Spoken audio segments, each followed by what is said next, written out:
A paz do Senhor, meus irmãos. Boa noite, Deus abençoe os santos.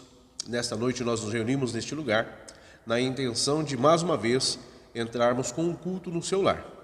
Levarmos a palavra de Deus para a sua edificação, para a nossa edificação, para que possamos, em tudo, estarmos apercebidos dentro da vontade de Deus para as nossas vidas. Eu louvo a Deus pela sua vida. Minhas orações continuam sendo para que você esteja bem no seu lar, bem na sua casa, que Deus venha prosperar a sua vida, que o Senhor venha te guardar desta pandemia, guardar sua casa, sua família. Nós vamos orar para o início, e nessa oração, nosso irmão Samuel estará fazendo essa oração. Eu quero pedir aos irmãos, orem pela nossa irmã Valéria, orem também pela nossa irmã Tati, que ainda está internada, orem em agradecimento pela vida do nosso irmão Orso, nossa irmã Suiane, o seu bebê que já estão em casa. Orem pela irmã Cida, minha esposa, porque ela teve uma situação no pé e está com gesso, ela está com uma tala no pé, por isso ela não está aqui conosco hoje, ok? Ore pela minha casa, ore pelos departamentos da igreja, círculo de oração, ore também pelas nossas irmãs, ore pela nossa mocidade, ore pela vida também da nossa orquestra, dos nossos musicistas, que Deus possa abençoar a vida de cada uma das nossas crianças, do grupo de varões também, e da nossa escola bíblica dominical. Assista às aulas, amém? Nosso irmão Samuel. Paz do Senhor, irmãos. Vamos estar apresentando, essas pessoas, a nossa igreja, as mãos do Senhor, e pedir que Ele venha nos dar a graça necessária nesse tempo tão difícil. Senhor Deus e Pai, nós estamos na Tua presença, ó Deus, para Te agradecer primeiramente por estarmos aqui, Senhor, para podermos fazer este culto, Senhor, de doutrina e ensinamento. Apresenta a vida do nosso pastor nas Tuas mãos, para que o Senhor tome a vida dele para falar conosco, Senhor. Quero apresentar, ó Deus, esta igreja, a igreja de Vilani, Senhor. Apresentar os departamentos que formam esta igreja, Senhor, pedindo a Tua graça, Senhor, sobre nós, sobre as famílias, Senhor, desta igreja. Ó Deus, que Teu Espírito Santo nos conserve, Senhor, neste momento tão difícil, Senhor. Quero apresentar a vida da Tati, Senhor, nas Tuas mãos, pedir que o Senhor intervenha, Senhor, na saúde dela, para que ela possa ter uma boa recuperação, Senhor. A irmã Wanda, Senhor, o irmão Joel, Senhor, todos os outros que estão necessitados da Tua mão de cura, Senhor, da Tua mão de poder e cura sobre a vida deles, ó Deus. Que o Senhor venha entrar, Senhor, com a Tua misericórdia sobre nós, Senhor. Que o Senhor nos dê, Senhor, um dia maravilhoso na Tua presença, Pai, em nome de Jesus. Eu clamo a Ti, Senhor. Amém e amém. Glória a Deus. Vamos adorar o Senhor? Quero convidar os santos a adorar a Deus comigo. Louvemos ao Senhor com o hino 46 da nossa harpa. Glória a Deus. Vamos engrandecer e exaltar o nome santo do Senhor. Cristo nos tem chamado para uma responsabilidade, para vivermos em santidade na presença dEle. Então, vamos adorá-lo com este hino 46. Amém? Adoremos.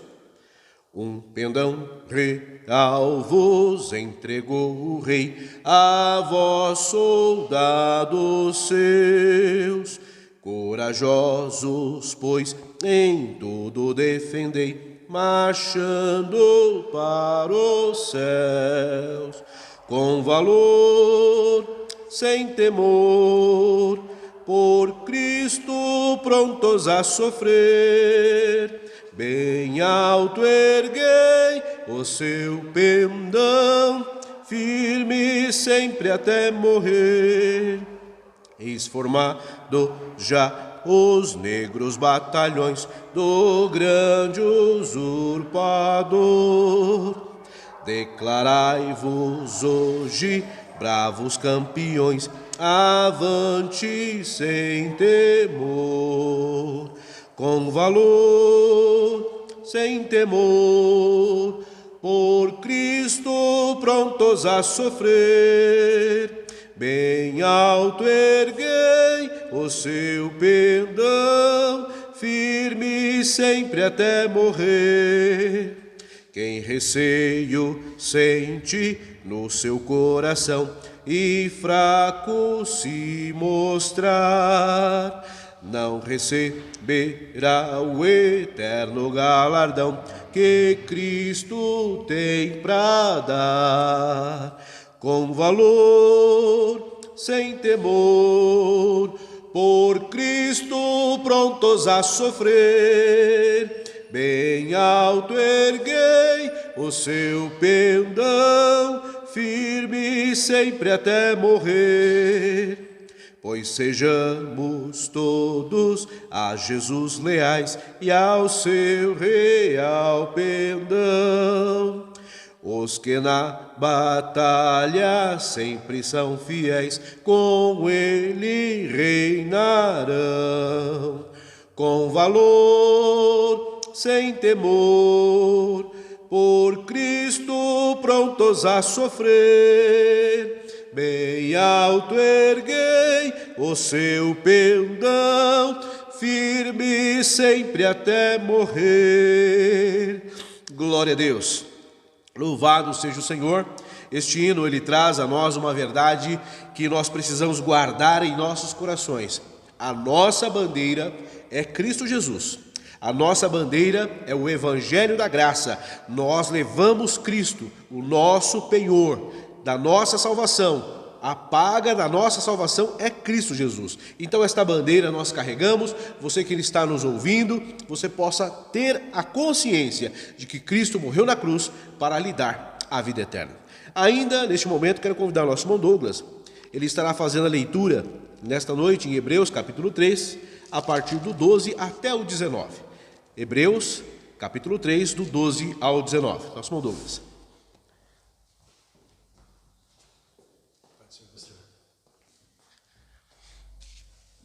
A paz do Senhor aos irmãos, que Deus abençoe a vida de vocês. Vamos ler, irmãos, Hebreus capítulo 3, versículo 12 ao 19, amém? Diz assim: Vede, irmãos, que nunca haja em qualquer de vós um coração mau e fiel, para se apartar do Deus vivo. Antes, exortai-vos uns aos outros, todos os dias, durante o tempo que chama hoje, para que nenhum de vós se endureça pelo engano do pecado. Porque nós tornamos participantes de Cristo, se retivermos firmemente o princípio da vossa confiança até ao fim. Enquanto se diz hoje, se ouvirdes a sua voz, não endureçai os vossos corações, como na provação. Porque, havendo alguns ouvido, o provocaram, mas não todos os que saíram do Egito por meio de Moisés, mas com quem indignou por 40 anos. Por 40 anos, não foi, porventura, com os que pecaram, cujos corpos caíram no deserto. E a quem jurou que não entrariam no seu repouso, senão os que foram desobedientes? E vemos que não puderam entrar por causa da sua incredulidade. Amém? Vamos orar? Amém? Vamos fazer uma oração, irmãos? Senhor, em nome do Senhor Jesus Cristo, mais uma vez clamamos a Ti, que o Senhor possa, meu Deus, em nome de Jesus, abençoar os nossos irmãos, aqueles que estão aqui, aqueles que estão nos ouvindo, meu Senhor, em nome de Jesus. Que o Senhor possa abençoar a vida deles, em nome do Senhor Jesus Cristo, que a Tua palavra possa falar aos corações, dar entendimento, dar compreensão, que o Teu Espírito possa estar no meio do Teu povo, Deus, em nome de Jesus, fazendo a Tua obra, fazendo a Tua vontade, em nome do Senhor Jesus Cristo. Esteja com a gente, Senhor, nesse momento, em nome do Senhor Jesus Cristo, meu Senhor. Eu te agradeço, meu Pai. Amém? Glória a Deus. Louvado seja o nosso Deus, o nosso Senhor. Glória a Deus. Obrigado, Samuel.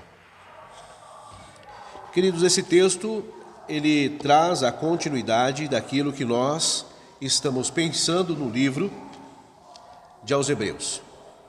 Os irmãos sabem que eu gosto sempre de fazer uma síntese para que possamos entender o raciocínio.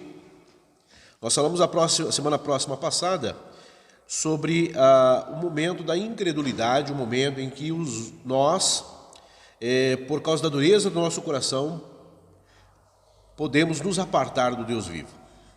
A leitura que foi feita hoje, os irmãos observaram que nós paramos a semana próxima passada no verso 12 e a gente retoma agora no verso 12, chegando até o verso 19, acerca das admoestações do escritor à igreja de Hebreus, para que eles não venham desvanecer na fé, para que eles possam permanecer firmes, servindo e engrandecendo ao Senhor. E hoje eu tenho um tema para esta mensagem, um tema para este nosso pensamento, nosso estudo. Esse tema é enquanto ainda durar.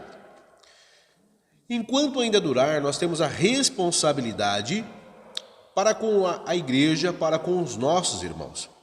A preocupação agora, continuando o texto do capítulo 3, a partir do 12, o escritor aos Hebreus ele abre aqui um leque, trabalhando a responsabilidade de nós como igreja nos fortalecermos na fé. Haja visto que ele é posto aqui no verso 12 e no verso 13, e eu vou recapitular, quando ele diz: vede, irmãos. Só este primeiro ponto, nós podemos observar que a intenção do escritor aos Hebreus é atrair os seus ouvintes, os seus leitores, para o sentimento de irmandade, para o sentimento de que somos um povo, somos um só corpo. E ele disse: vede, irmãos, que nunca haja em qualquer de vós um coração mau e infiel, para se apartar do Deus vivo. Antes, exortai-vos uns aos outros todos os dias durante o tempo que se chama hoje. Durante o tempo que se chama hoje. E ainda ele continua dizendo: para que nenhum de vós se endureça pelo engano do pecado. Para que nenhum de vós se endureça pelo engodo do pecado. E ao observarmos este tempo que se chama hoje, ele traz a responsabilidade do crescimento na união da igreja. Olha que ele coloca como defesa, já aqui nesses dois primeiros versos, que nós abordamos, ele coloca como defesa que a união da igreja é que faz com que não haja em nós a dureza de coração. Que coisa linda, né? Por isso ele chama a igreja de irmandade. Nós somos uma irmandade. Já no primeiro slide, uma admoestação à fidelidade. Queridos, nós como família, nós temos responsabilidade para com os da nossa casa. Eu me preocupo com a minha esposa se preocupa comigo, eu me preocupo com os meus filhos se preocupam comigo, eu me preocupo com minha sogra se preocupa comigo, minha mãe já falecida, meu pai já falecido, meu sogro também já falecido, mas parou por aí, pastor? Não. Tenho os meus cunhados, tenho os concunhados, tenho os sobrinhos, tenho hoje o netinho. Então a gente como família, nós nos unimos. Agora a curiosidade, irmãos, é que temos diferenças. Não são poucas as diferenças. Por isso que eu abordei no último slide da semana passada, como é que está o tratamento dentro do lar, como é que está o tratamento dentro de casa. Porque nós precisamos entender que a nossa família é algo precioso que Deus nos deu. Agora o escritor aos Hebreus, aqui, ele chama a atenção da igreja hebreia, mostrando que somos uma família. Então já nesse primeiro slide é uma admoestação à fidelidade. Nós precisamos ser fiel aos nossos irmãos. Eu vou ler esse slide, ele diz assim: irmãos, não somente de sangue, mas no Senhor. Irmãos em quem eu amo e por cujo o bem-estar eu trabalho e anseio. Nosso coração, olha o que eu estou colocando aqui, o nosso coração nos separa do Deus vivo. Os irmãos, quando obstinadamente nos negamos a acreditar. Quando nós nos negamos a acreditar no querer e na vontade de Deus, nós nos apartamos do Deus vivo. Nós, infelizmente, entristecemos a Deus. E algumas consequências, automaticamente, elas começam a surgir. Porque eu coloquei no início do slide dizendo, irmãos, não somente de sangue, mas no Senhor. No Senhor. Aleluia. O Senhor, nosso Deus, nosso Criador, Ele está estabelecendo uma grande família. Uma grande família. No dia em que nós nos encontrarmos com o Senhor nos ares, no dia em que nós formos para a glória, quando o reino do Senhor for totalmente finalizado e nós estamos para a eternidade com o Senhor, será uma grande família. Uma grande família. Lá, como diz o Apocalipse, será limpo dos nossos olhos toda lágrima, toda dor, toda angústia. Lá não vai ter pandemia, irmãos. A igreja vai estar aberta 24 horas, porque o próprio Deus nos iluminará. Aleluia, glória a Deus. Mas, voltando aqui para o texto, observe o que o escritor aos Hebreus, ele traz a nós aqui no primeiro verso, no verso que nós abordamos, no verso 12, ele diz o seguinte: vede, irmãos, que nunca haja em qualquer de vós um coração mau e infiel, para se apartar do Deus vivo. Note que essa expressão que o comentarista, que o escritor coloca a nós, é que nós precisamos nos policiar. Já de primeiro impacto aqui, a gente já começa a perceber se verdadeiramente estamos em Deus ou se não estamos. Ele coloca aqui, ele faz um paralelo, ele coloca aqui uma base para nós nos julgarmos, para nós nos avaliarmos. Quando nós decidimos não crer em Deus, nós decidimos não aceitar Deus. Faz-me lembrar quando Eva, ela é tentada e ali no Éden, a serpente interpela Eva, colocando em dúvida a palavra de Deus. Porque Deus disse a Adão, da árvore que está no meio do jardim, nela você não deve tocar, nela você não deve se alimentar, porque certamente morrerás. Então, quando a serpente interpela Eva, não foi assim que Deus disse? Que tudo que está no jardim você pode comer? Aí Eva dá a resposta cuja qual a serpente queria ouvir. Aí a serpente coloca em dúvida a palavra de Deus, dizendo o seguinte: não é assim. Você não vai morrer. É porque Deus sabe que no dia em que você comer, você vai se tornar igual a Ele. A serpente colocou a palavra de Deus em descrédito. Eva, por sua vez, tinha que tomar uma decisão. Ou crer em Deus, ou crer na serpente. Aqui não é diferente. Quando nós deixamos de crer diante de tudo aquilo que o escritor falou, capítulo 1, Jesus superior aos profetas. Capítulo 1 ainda, Jesus superior aos anjos. Já prosseguindo para o capítulo 2, capítulo 3, Jesus superior à lei e a Moisés. Para nós que somos cristãos, é fácil aceitarmos isso, irmãos. Mas para os hebreus daquela época, muito difícil. Porque eles têm um legado, como nós já aprendemos em outra doutrina, eles têm um legado trazido de toda a lei. Para eles abandonarem a lei mosaica e abraçar a fé em Cristo, só pelo Espírito Santo de Deus. E conosco? Conosco hoje, o que ataca a nossa fé hoje? O que ataca a nossa fé são as dificuldades. É quando as coisas não acontecem como a gente espera.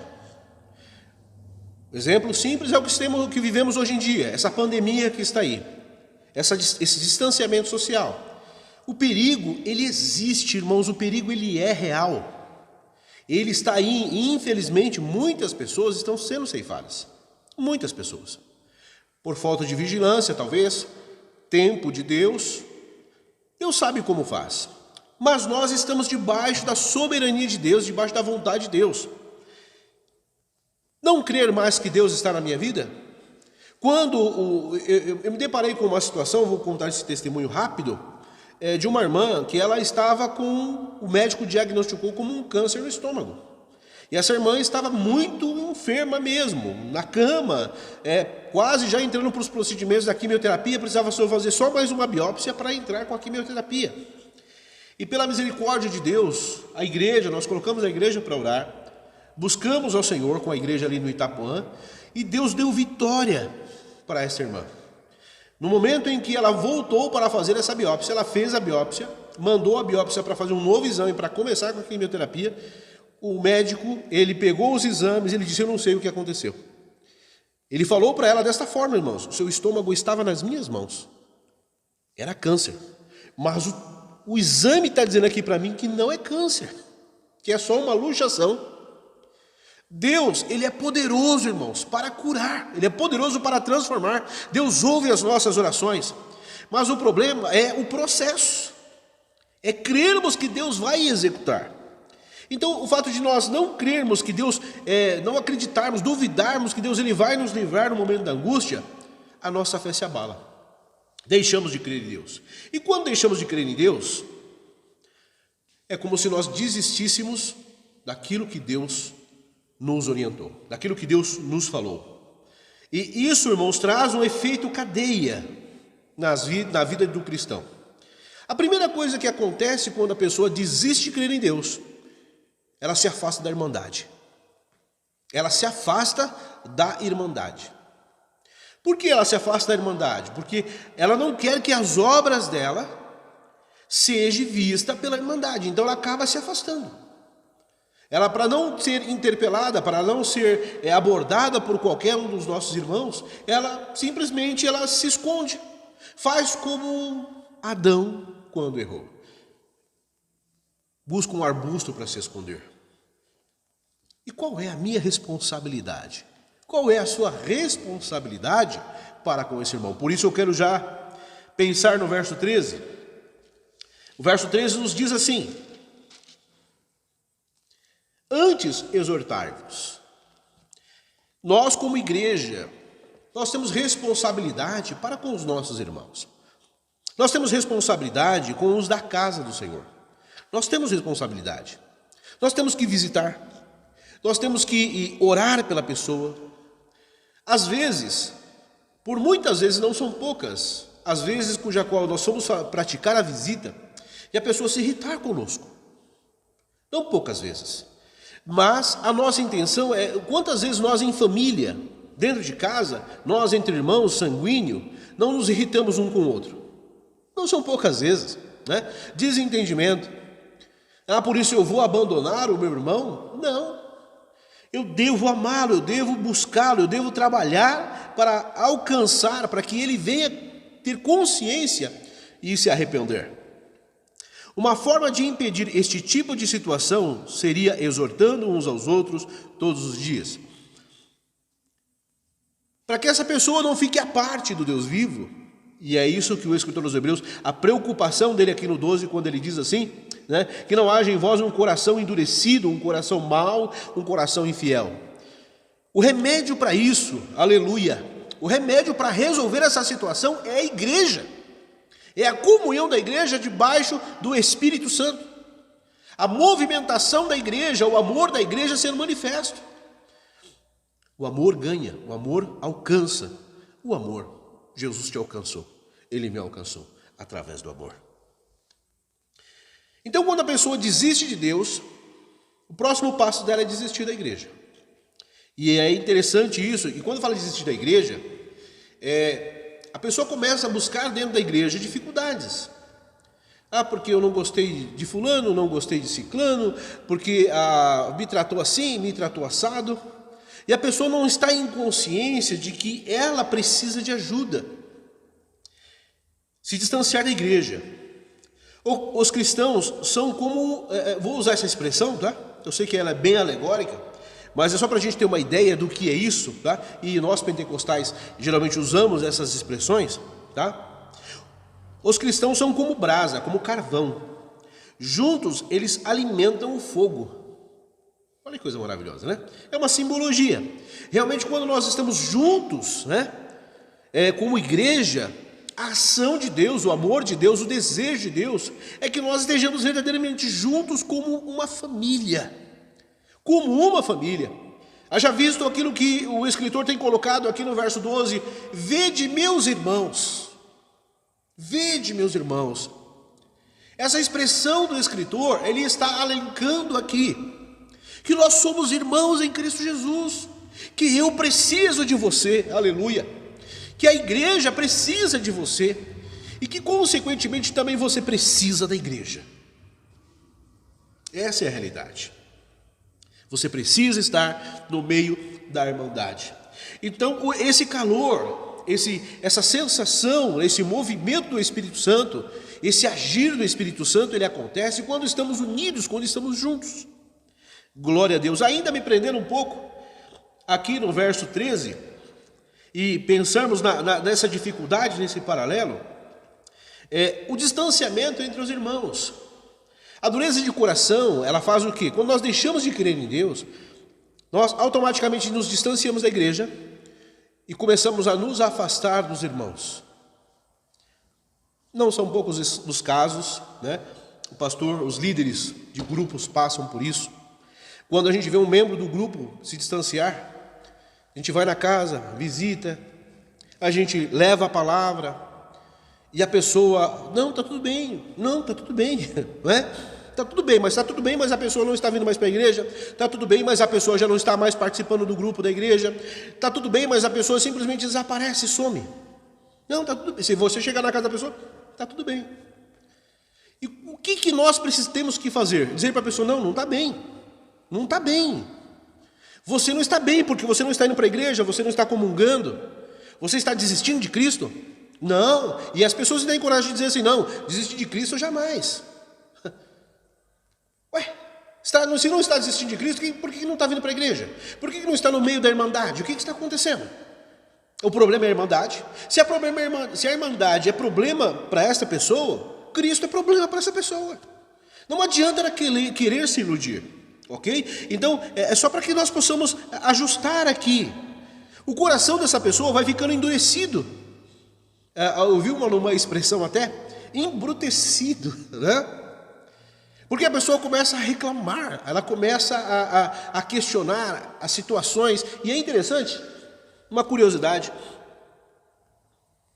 a pessoa não consegue cair no senso de entender, porque na visão dela todo mundo está errado, e só ela está certa. Qual é o meu papel? Qual é o seu papel? É buscarmos essa pessoa, é levarmos amor a esta pessoa, é pregarmos Jesus, o amor de Cristo por essa pessoa. O Senhor é aquele que, através da sua palavra, pode transformar todas as coisas. Leve Cristo, leve o amor de Cristo para esta pessoa. Leve a consciência cristã para essa pessoa, lhe falando a verdade dentro da palavra de Deus, levando a pessoa ao entendimento e querendo que Deus, através do seu Espírito Santo, venha usar a sua vida para resgatar esse irmão. Amém? Um outro detalhe, para concluirmos esse tópico, esse distanciamento de irmãos é tão sério, é tão complicado, que eu me lembrei de Caim, enquanto estava lendo. O que fez Caim? Caim, ele intentou agradar a Deus com o seu sacrifício. Ele vou fazer um sacrifício a Deus. Ele trouxe essa oferta a Deus. Seu irmão vendo, disse, eu vou fazer igual, eu vou levar também o meu sacrifício a Deus.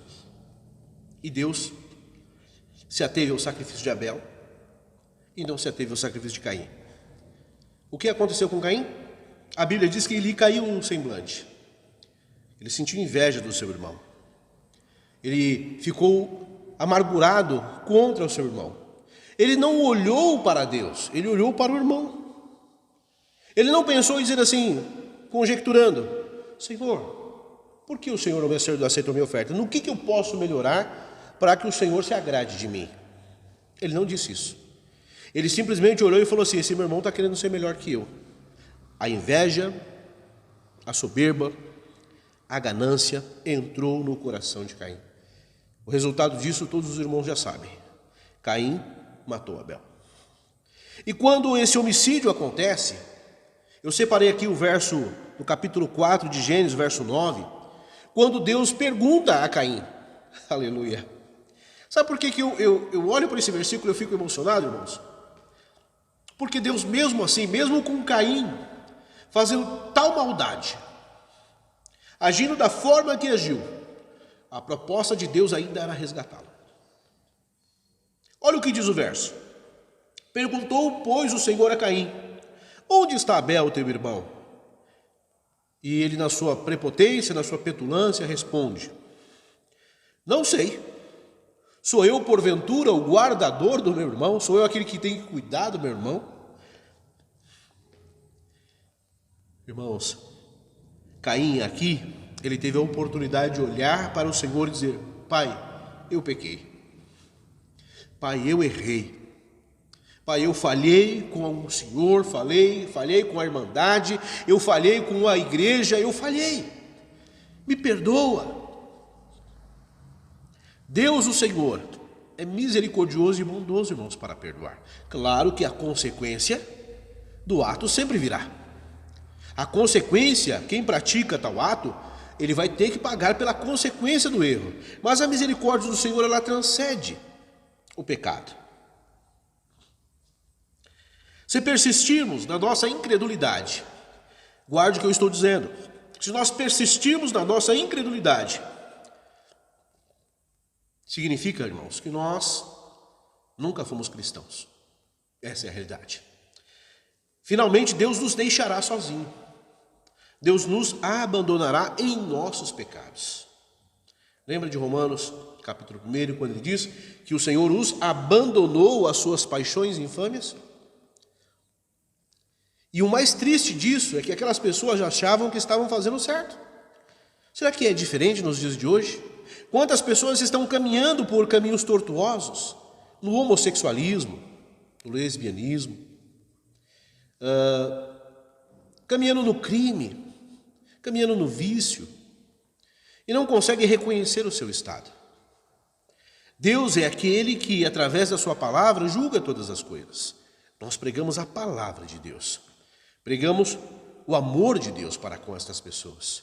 Ah, mas pastor, Deus me ama do jeito que eu sou.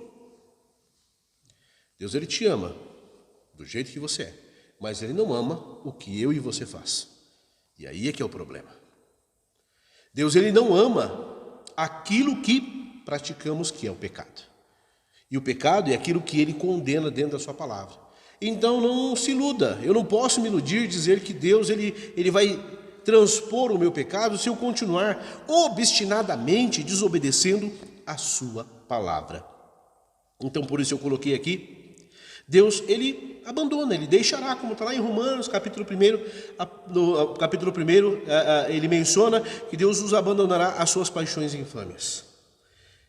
Para concluir esse primeiro ponto, para nós finalizarmos ele, eu quero dizer a você que o incrédulo é um constante companheiro com outros, é um constante companheiro com outros quando as suas deficiências aparecem. O que ele quer dizer? O que eu quero dizer com isso? É que a culpa nunca é de quem pratica. A culpa é sempre do outro. Lembra de Adão? Quando Adão disse, a culpa é dela. Melhor, a culpa é sua que me deu ela. Então, cuidado. Amém? Para fecharmos esse tópico, Colossenses 1, 21, 22, 23 nos diz assim: a vós também, que outrora era estranhos. Você, irmão, que outrora era estranho, inimigo, no entendimento das vossas más obras. Agora, contudo, vos reconciliou no corpo da sua carne, pela morte, a fim de, perante ele, vos apresentar santos, sem defeito e irrepreensíveis. Essa condição Deus nos deu. Se é, agora aqui, o apóstolo Paulo, ele coloca aqui uma palavra de dúvida. Se é que permaneceis na fé. Você realmente tem permanecido na fé desta palavra? Ou esta palavra não tem relevância para a sua vida? Permaneceis na fé, fundados e firmes, não vos deixando apartar da esperança do evangelho que ouviste e que foi pregado a toda criatura que há debaixo do céu, e do qual eu, Paulo, fui constituído ministro. Paulo, ao falar à igreja de Colossos, ele está trazendo este entendimento, mostrando para aquela igreja que hoje eles têm que viver em novidade de vida. Nós, como igreja, precisamos viver em novidade de vida. O justo viverá da fé. Aleluia. Você e eu precisamos viver da fé, crendo no Senhor Jesus. Amém? Próximo ponto. Neste próximo ponto, eu quero que você pense comigo. Mudou aqui. Um homem se fundamenta para enfrentar o futuro. Todos nós trabalhamos,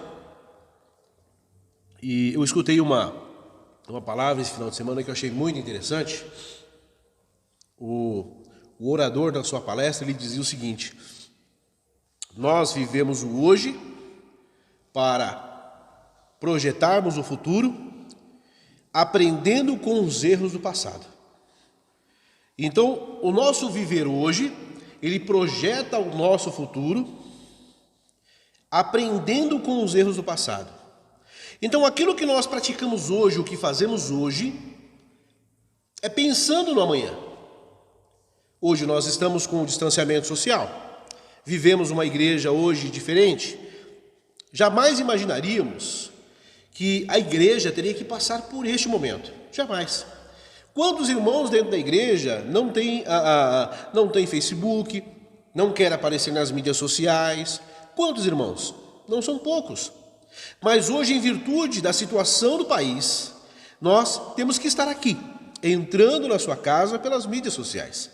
Então, este projeto do futuro, a nossa projeção do futuro, o nosso trabalho para o futuro, a gente pensa hoje, trabalha nisso hoje.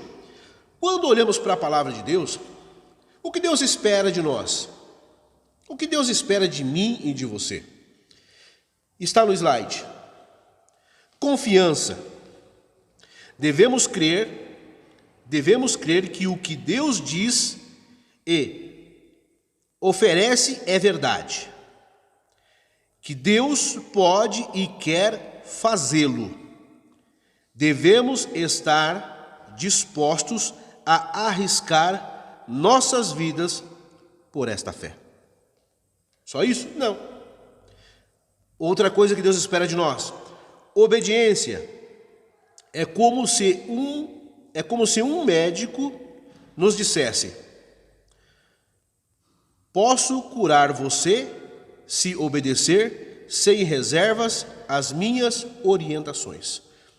É como se um médico ele chegasse a você e falou: olha, você tem que tomar esse remédio em doses homeopáticas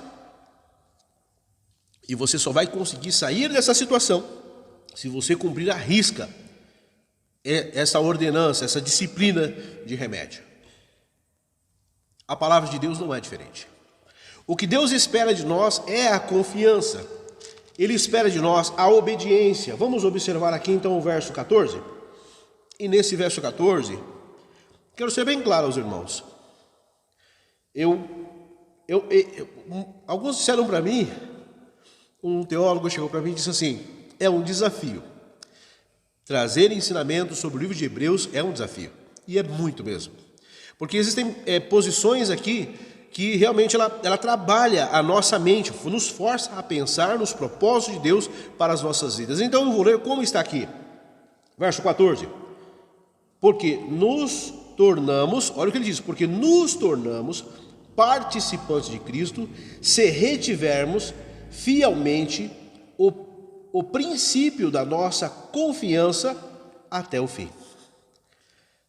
Nós só nos tornamos participantes de Cristo se mantermos a fé que abraçamos desde o início. Que fé é essa, pastor? Você crê que Jesus Cristo morreu na cruz do Calvário para te salvar? Amém? Amém. Crê que Ele está trabalhando a minha vida e a sua vida para levar para o céu? Amém? Amém. Você crê, aleluia, que Ele é soberano sobre a sua vida? Que tudo o que acontece está no controle dEle? Crê na palavra dEle quando o apóstolo Paulo diz: tudo coopera para o bem daqueles que amam a Deus e que são chamados pelo seu decreto. Exige de mim e de você esta fé, confiança e obediência. Confiança e obediência. Como é difícil, eu sei, como é difícil ser obediente no momento da tribulação. Como é difícil crer no momento da angústia. Eu sei que é difícil. Mas o Senhor, Ele quer isso de mim e de você. Para que possamos, Ele diz, olha, porque nós só nos tornamos participantes de Cristo se nós retivermos a fé como a recebemos. Por isso, disse o Senhor a Josué, desta palavra você não deve se desviar nem para a direita e nem para a esquerda, para que você possa andar prudentemente, para que a sua vida seja conduzida de uma forma em que você venha alcançar da parte de Deus o favor. Mas não pense também que pelo fato de você estar obedecendo a palavra, você também não receberá de Deus o desabor. Porque às vezes nós queremos uma meritocracia.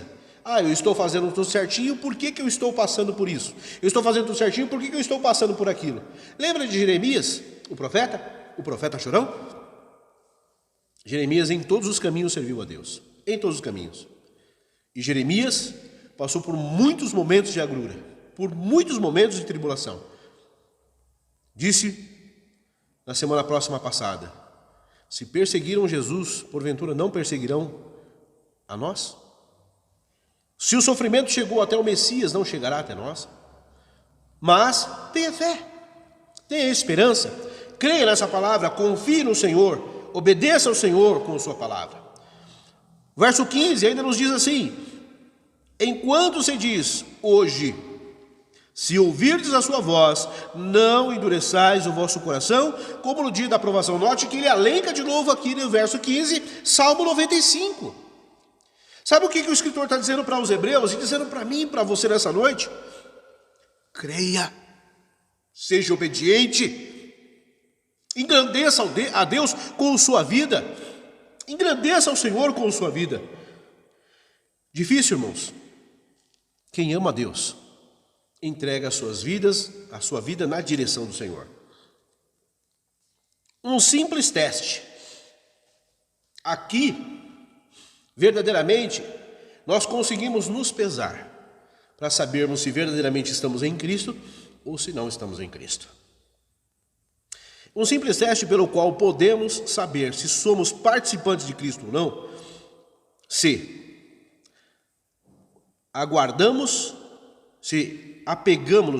nos apegamos até o fim à confiança que tivemos no princípio. Eu disse na semana próxima passada, quantas vezes nós não fomos tentados a desistir da caminhada? Quantas vezes? Quantas vezes o problema ele não veio até nós e parece que a gente queria desistir, parece que a gente queria parar. Eu disse que isso está ainda vivo. O dia em que meu irmão chegou para mim e falou assim, Nenê, você não vai aceitar Jesus? Eu disse para ele, se eu mudar algumas coisas, deixa eu mudar algumas coisas que aí eu vou para a igreja. Aí ele usou a célebre palavra que não está na Bíblia. A Bíblia diz, vinde como está. Ele usou essa expressão. Aí eu travei, acreditei naquilo que ele falou e fui para a igreja.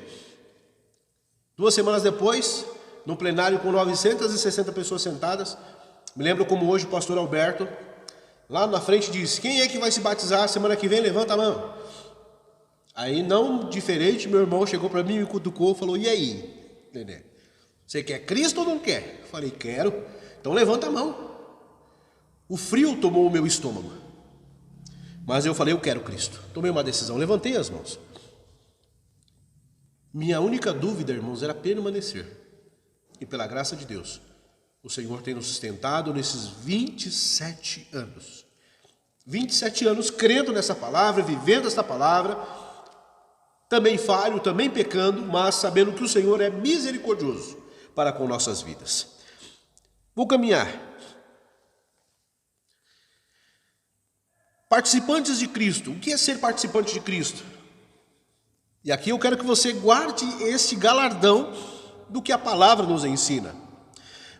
Participante naquilo não só pelos benefícios que nesta vida Ele nos dá, mas pela vida vindoura, pela a ida para a glória eterna.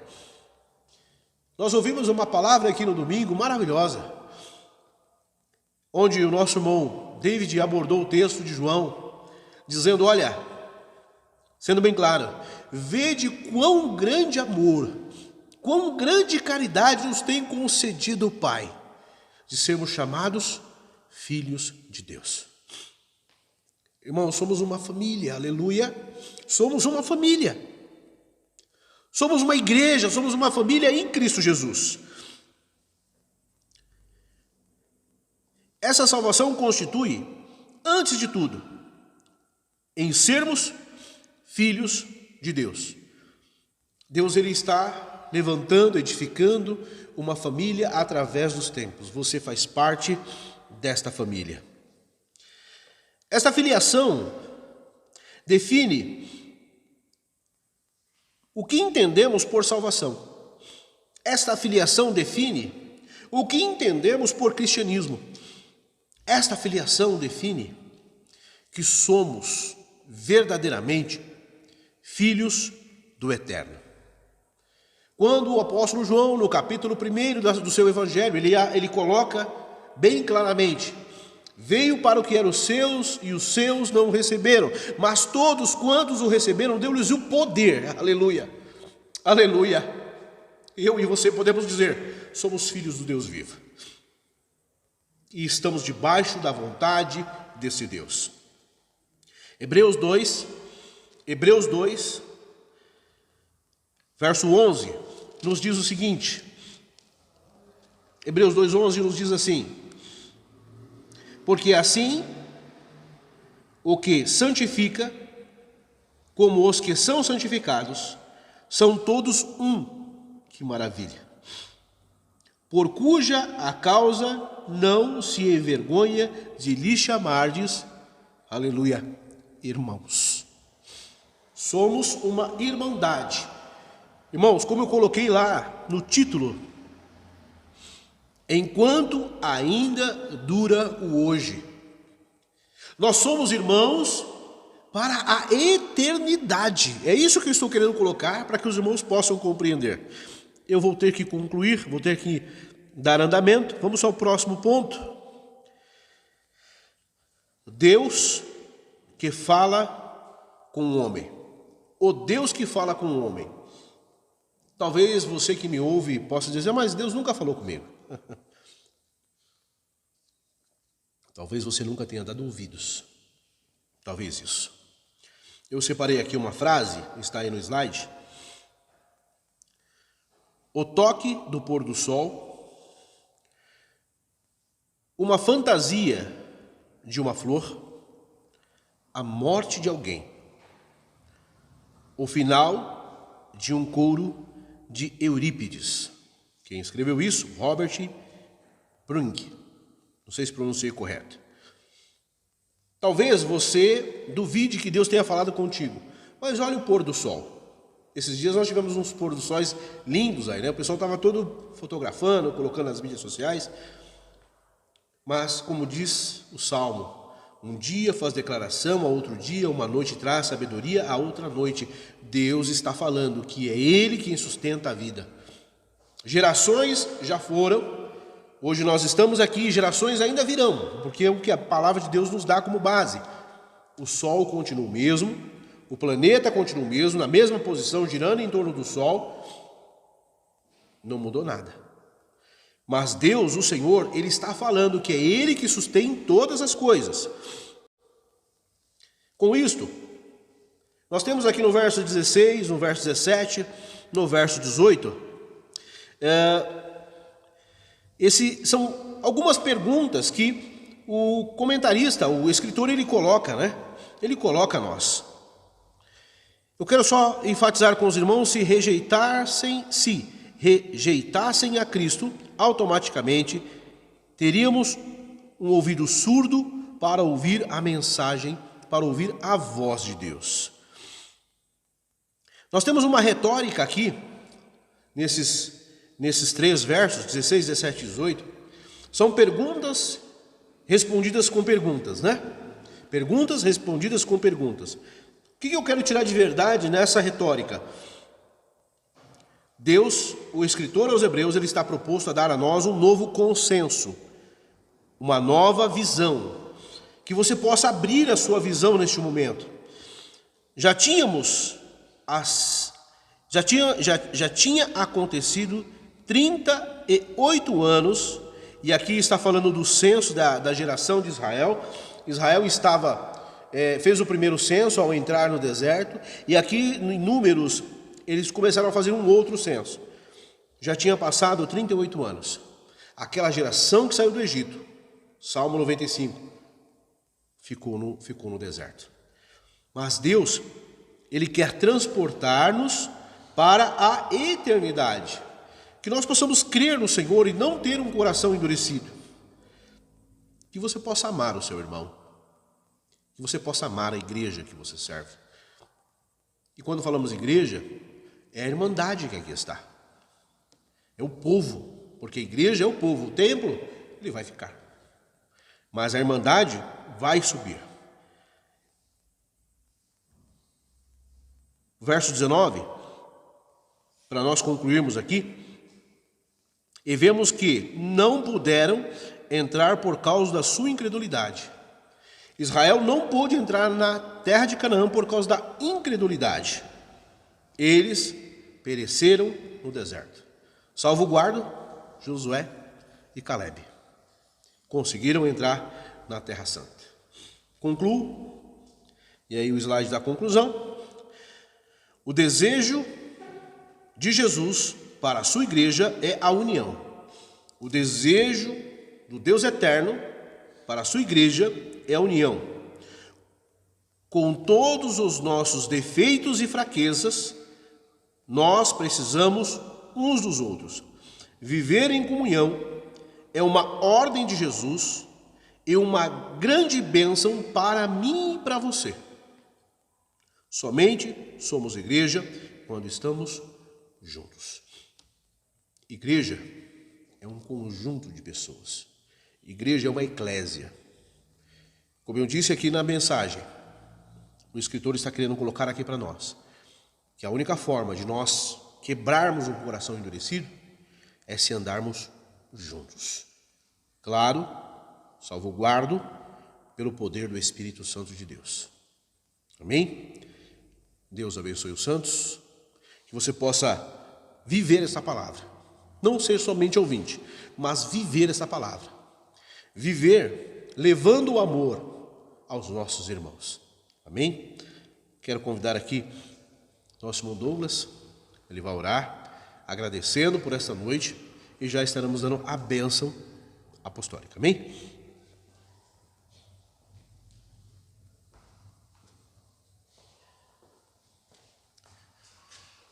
A paz do Senhor aos irmãos, mais uma vez, vamos orar para dar a bênção apostólica para a vida dos irmãos. Amém? Senhor, em nome de Jesus, obrigado por essa palavra que o Senhor tem ministrado pela vida do pastor, em nome do Senhor Jesus Cristo. Que a tua palavra possa fazer toda a diferença, Senhor, em nossas vidas.